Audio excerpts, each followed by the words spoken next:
Lovely house, eh? Very cozy.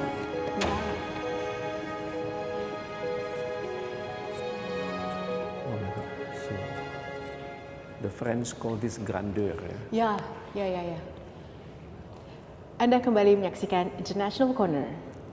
Welcome back to International Corner, Pak Reza. Thank you. Now let's talk about Indonesia's accomplishments and objectives on the international stage. Where do you perceive Indonesia currently stands on the global stage? Or what achievements have been realized? Well, in the past, we identify ourselves as a strategic country in between of two continents and two oceans. We consider ourselves as the part of the most populated nation on earth.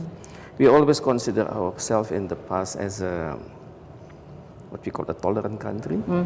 In Indonesia, it is called Bhinneka Tunggal Ika, unity and diversity. But today, I think it is time for Indonesia to re-identify itself. How do we see ourselves?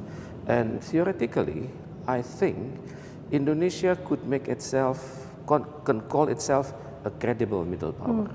Because we are huge in terms of population, huge in terms of size, huge in terms of history, huge in terms of friends all over the world. So in this case, Indonesia, Pak Prabowo has not mentioned this term, qualified middle power, but he has been acting as a president of a qualified middle country who works strongly to maintain global order, peace and security, and also a country who will work very hard to connect, to bridge itself with countries of different ideologies, different of political orientation for a common goals. What are the common goals? Well, achieving the UN Charter's goals. That's the most important thing. I think Pak Prabowo knows about this, that countries manage to behave, countries need to work together, and then put aside their differences for the sake of world peace. So this has become the reason for Prabowo.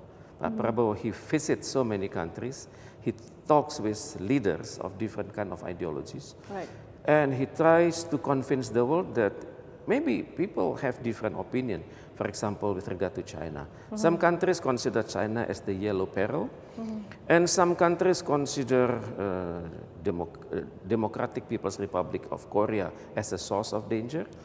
But meeting the top leaders is convinced Pak Prabowo that, hey, please treat the countries, the big country like China, the smaller country like North Korea, in a respectable way. Because a country like North Korea deserves to receive international respect, and also international acknowledgement. And by meeting the leader, the great leader of North Korea, it shows that we are not being influenced what other countries think of this country. So I think meeting Putin itself shows, that that regardless of what people think, Putin as an aggressor, Putin as an invader, but by having a trust with the top leader of Russia, it shows that Indonesia can convey the message in such a humble way and also receive respect from Putin. Because oftenly messages are to be kept at the confidential level. No need to be witnessed, no need to be seen by the world. But I think Pak Prabowo has been doing this. But we will need to we will need to witness the results of his personal diplomacy. This is still a black box in theory, because when he visited China the last time, he met Putin, he met the great leader Kim Jong-un, he met the president of China, Xi Jinping, and he met other leaders. And he has not opened the results of the meeting. But anyway, he has made Indonesia at the spotlight of the world. Then people can see that this is someone who could work as a bridge builder, a consensus maker, someone who respects international law, then someone who is ready to take risk. Because when he delivered his message during the UN week, sometime in October, the third week of October, He received support from countries in the Middle East. He received understanding from countries in the European Union, but of course he received condemnation from Israel, because he talked about two-state solution, because he talked about Indonesian readiness to send troops. He mentioned the terms not soldiers, but Indonesian sons and daughters. It really touchy for the Indonesian. It touched the Indonesian, but we are sending sons and daughters for a peaceful mission in the hotspot of the world. One of the most talked about moments in the world was President Prabowo's speech at the 80th UN General Assembly. What is your response to the speech, Pak Reza? Well, he managed to use the time very efficiently, and the message was so convincing, and he was prepared to take risk. The sending 20,000 sons and daughters, it means a lot. By the time, well, earlier on he received mandate, mandate from the Organization of Islamic Conference. They had the summit sometime in 2023, and at the same time it's linked with the summit of the Arab League. They issued a resolution for countries like Indonesia, Turkey, Saudi Arabia, to think thoughtfully on how to organize peace with regards to the Palestinian people. And they trusted Indonesia with fellow countries, with Turkey, Saudi Arabia, Syria, Lebanon, Egypt, to bridge UN Secretary General with the Secretary General of Organization of Islamic Conference and Arab League. But these countries had not made sufficient response. It is only Indonesia who provoked with the ideas. But unluckily, Indonesia is not the permanent member of the United Nations Security Council. So what we could do was to promote ideas at the UN General Assembly level. We received support from more than 150 countries. But so this episode reminds me, okay, Indonesia has rich of ideas. Indonesia has great friends. Indonesia receives strong sympathy, but we miss one thing. Indonesia should become the permanent member of the United Nations Security Council. United Nations Security Council, Indonesia should work hard to revitalize the UN Security Council so that UNSC could become more credible in the world, could answer the global challenges, and could better receive trust and hope from the rest of the world. I think this is the homework of the President Prabowo Subianto. Oh, you strongly support that? Yes. Indonesia to become UN. Well, he has not said this clearly, Yes. but from his move, he used the keyword reform. Well, the keyword reform itself was firstly introduced by the late President Sukarno sometime in September, the last week of September 1960. He said that the UN needs to be revitalized, and before that, President Sukarno conveyed the similar message at the Asia-Africa Conference in Bandung in 1955. I recall his first sentence, this is the first intercontinental conference of colored people in the history of mankind. And I'm sure Pak Prabowo will remember the keywords coming from the earlier presidents, and that will enrich his capacity to lead Indonesia at the global level. Okay, let us explore more of this house, Pak Reza.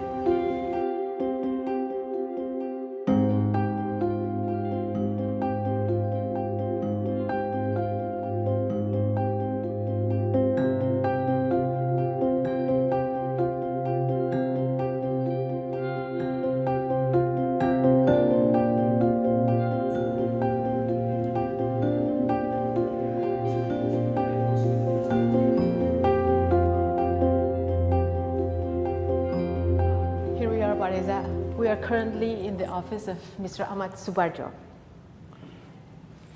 I'm speechless. Yeah, I could imagine dozens of documents signed Right. at this spot. There is a book, Yeah, bookshelf. huge book, Di Bawah Bendera Revolusi. It is written by the first president of Indonesia. If I get closer, I could witness the books. The age of the books are older than this republic, I think. Oh, yeah, certainly. I could imagine. And I also could imagine that the decisions were made during critical time, during the Dutch bombardment, maybe during the apathetic situation of the Indonesians. We can say a silent witness to the crucial conversations that shaped the direction of Indonesian diplomacy after independence. Correct. Right. So, okay, let's continue. You've mentioned earlier that Prabowo's independent and active diplomacy was evident after his first trip, international trip to China, followed by a visit to the US and even to the European Union in mid this year, 2025. Now, is this balancing diplomacy a strategy for Indonesia to strengthen its bargaining position in the face of major global powers? What do you think? Well, this is the consequence of a free and active policy. We make ourselves friendly to the opposing parties, and at the same time, we inform them that we are treating both of you at the equal par level, and both of you are important for us, very important for us. We have strategic agreements, but we do not want to become the tail of you. So this is the philosophy behind it. We understand there is a antagonistic relations between the US and China. We understand that they have influence all over the world. Their diplomatic representatives are all over the world, and especially for the US, they have huge military bases all over the world. We also understand the economic might of China, but we give an impression to both of them. We are your friend. We are your trusted friend to both of them, but we do not want to put ourselves in the situation that we will become your pawn or your tail. So this is the philosophy. Of course, President Prabowo do not. He never said this. But with regard to the first trip, it was China. Well, geographically, China is closer to us, and it doesn't mean that China is above everything, no. But at the same time, we understand the philosophy of China that when it comes to global leadership, China finds itself at the center of the world. China wants to become the first country to be visited by the rising government, by the newly elected government. I think Prabowo didn't say this, but he plays at the philosophical level with China. He made China understand that China is very important for Indonesia. That's why Beijing is his first trip. But at the same time, after that, he went to the US. Well, it doesn't mean that China is more important than the US, but his policy, his flight can be explained from the geopolitical reason, from the geographical reason. It is easier from here to go to China, and then from there transit in China and go to the US. But this is diplomacy. There is a lot of hidden messages, a lot of unspoken words, a lot of unspoken truth.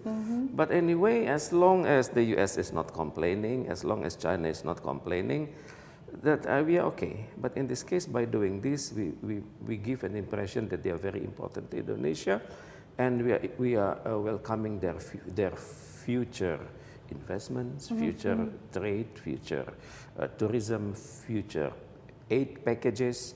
So this is the strength of the Indonesian free and active policy. But isn't it a diplomatic etiquette that a president's visit to a country reflects the importance of bilateral relations with that country? You could say that. You could say that because when it comes to investment, when it comes to trade, when it comes to tourism, China is ahead. Yes, but also with China we have so many challenges in South China Sea. Right. And then in this, by coming to China, it gives an inclination that we are dealing with you at the very strategic level, at the very important level, and by doing this, we try to engage China into Indonesian national interest. So that this is important.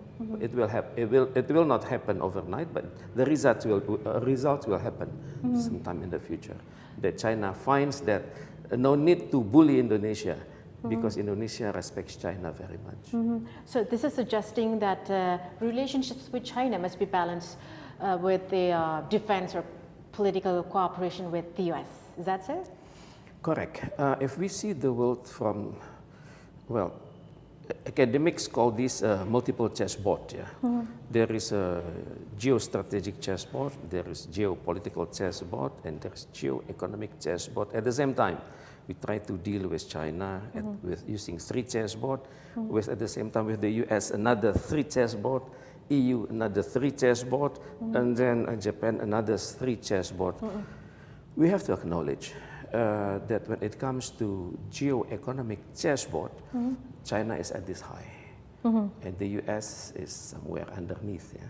But when it comes to geopolitical and geostrategic chessboard, US at this high, and China is underneath. That's why it is very difficult to balance. Yeah? Because we acknowledge two of them are very important. 2 of them can produce sanctions towards Indonesia.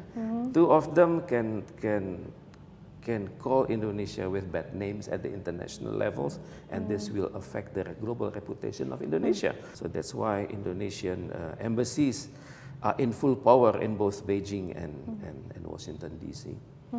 Now, let's shift our conversation a little bit to the Indonesia's full membership and active participation at the Brazil Summit and BRICS, which comes with economic, political, and even diplomatic risk and benefits. So what are your thoughts on how Indonesia should manage its diplomatic balance in the context of global rivalries? This is a very difficult issue, yeah, because Indonesia is trying very hard to give an impression to the world that Indonesia is not leaning to the Western camp or the Eastern camp. But at the same time, we have to, well, Bung Hatta called this fishing between troubled waters. And Bung Karno advised us to be ready to take risk. Yeah?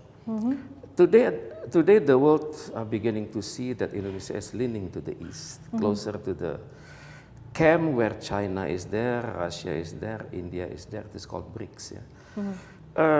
Earlier on, the world tend to think that BRICS will become the competitor, the challenger of the EU, challenger of the G7, and the challenger for US military might in the world. But since Indonesia joined BRICS, yeah, there is a new tendency that BRICS has become more democratic. Oh, yes, wow. Yes, Nice because it is Indonesia there who is working very hard to prevent BRICS using very strong statements. BRICS has been prevented from directly challenging the US camp. Okay. So luckily Indonesia is there, and I think it is good for BRICS in the future, because BRICS countries are having problems internationally. For example, China has problems with regard to Hong Kong and Taiwan, and then Russia has currently a problem dealing with Ukraine, and India is having problem with regard to Pakistan. And then by having Indonesia there, BRICS is having a new energy called a balancing energy. Yeah, BRICS remain BRICS because we cannot avoid the fact that China is rising, Russia is with China, and the last week Putin himself visited India. And then Putin and India signed an agreement saying that the bilateral economic transaction will reach $100 billion by the year 2030. So BRICS is moving very fast, and of course BRICS moving higher. It has its own investment standard, unlike the Western called IMF and World Bank. And by working strongly inside BRICS. Indonesia is giving a more balanced perspective of BRICS, seeing from outside. Because what BRICS have been doing, BRICS decision-making process resemble to Indonesian philosophy called consultation and consensus. And what's going on with BRICS is resemble to the first period of ASEAN. They do not have a permanent secretariat, but the summit tend to move from one country to another, and then to be decided by the last summit. So BRICS is very convenient for Indonesia, and BRICS has accepted Indonesian energy called consultation and consensus. So that's why when we read the summit, the BRICS summit, or summits between leaders inside BRICS, they hardly receive strong condemnation from the US or EU countries, because they are seeing the economic path of BRICS. Because at the moment the world needs BRICS, because China has a population of 1.4, maybe 1.3 to 1.4, and India is close to 1.4, and Indonesia is there, near close to 300 million, and Russia is there. Russia wants to make itself the next superpower. It has the technology, it has the management, it has the cutting edge science technology.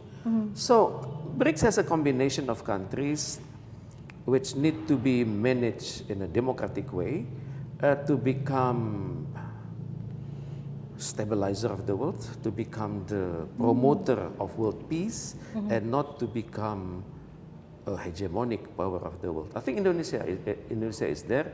Pak Reza, moving on to the Gaza Peace Summit, where Indonesia's role reflects its commitment to multilateral diplomacy and world peace. So what should the next steps be for Indonesia? I think the next step for Indonesia is to encourage the world to recognize the free and independent Palestine. Because we in the Asia-Africa movement, we always say the Asia-Africa Conference 1955 can be considered a success story if Palestine becomes an independent state.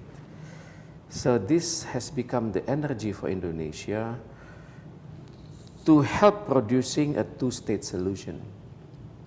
But in theory, it is very hard, because if we refer to the 1933 Montevideo Convention, there are requirements for a modern state.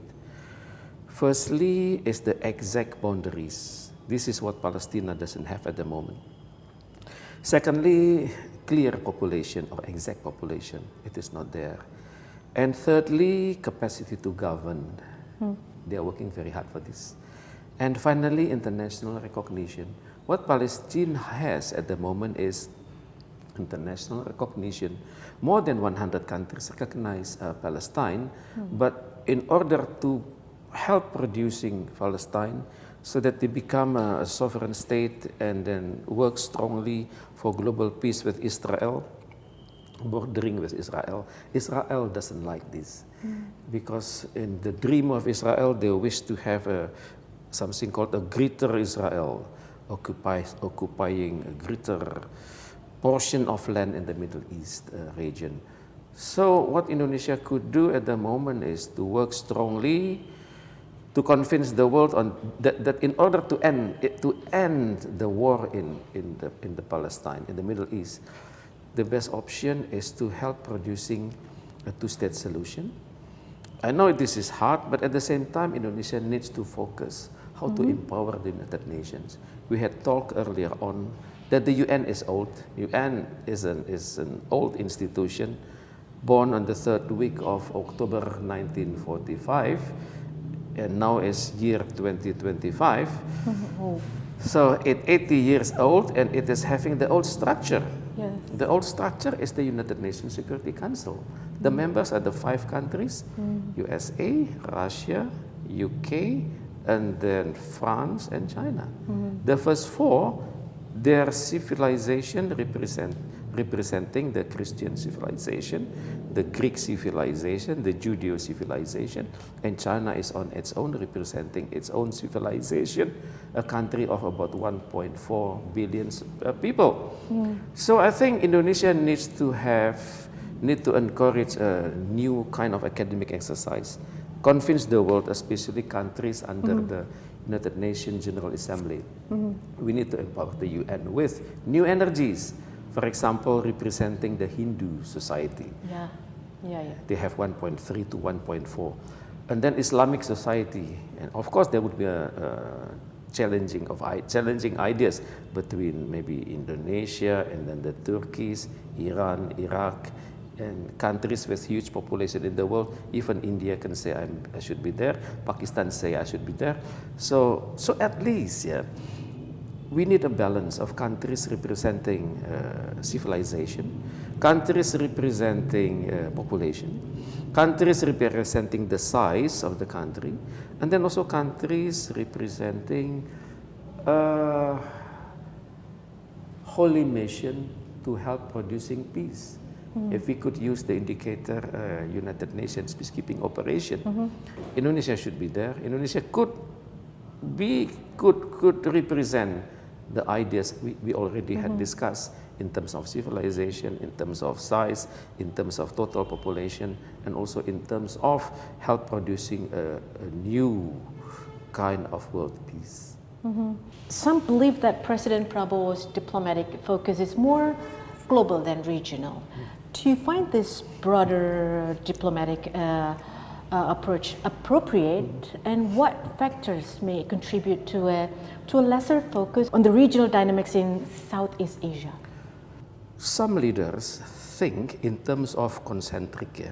We need to make sure that our outer region is all right. Then from there we go to the broader region. But Prabowo moved to the global level, not at the Southeast Asian level, not the Asian level, not the Asia Pacific level, but he goes to the world. Well, in this case, Pak Prabowo, I think he benefits from the long stability developed by Pak Harto and Bung Karno in Southeast Asia. Indonesia, we were the founder of ASEAN, and also we were the founder of Asia Pacific Economic Cooperation, and also we were the founder of IORA, Indian Ocean Rims Association. So I think we have invested a lot in this Southeast Asian region, and we consider that Southeast Asia has reached a mature level of stability, even though at the moment we are facing new kind of crisis involving Thailand and Cambodia. But I think it is still manageable. And Indonesia has invested too much for ASEAN beginning in 1967. And now it is time for ASEAN to make itself aware. I think Indonesia doesn't want to invest too much in ASEAN. ASEAN is very important, but it is important for Indonesia, considering itself as a credible middle power, to play at the global level. Because ASEAN has reached a new kind of maturity. We have had something called ASEAN Charter. And we are working strongly to make us busy at various levels. ASEAN Political Security Community, ASEAN Economic Community, ASEAN Socio-Cultural Community. And now we are developing, we have the latest new member called Timor-Leste. Now we have 11 countries. ASEAN is busy making itself a credible regional institution. And we have made ourselves more credible than EU.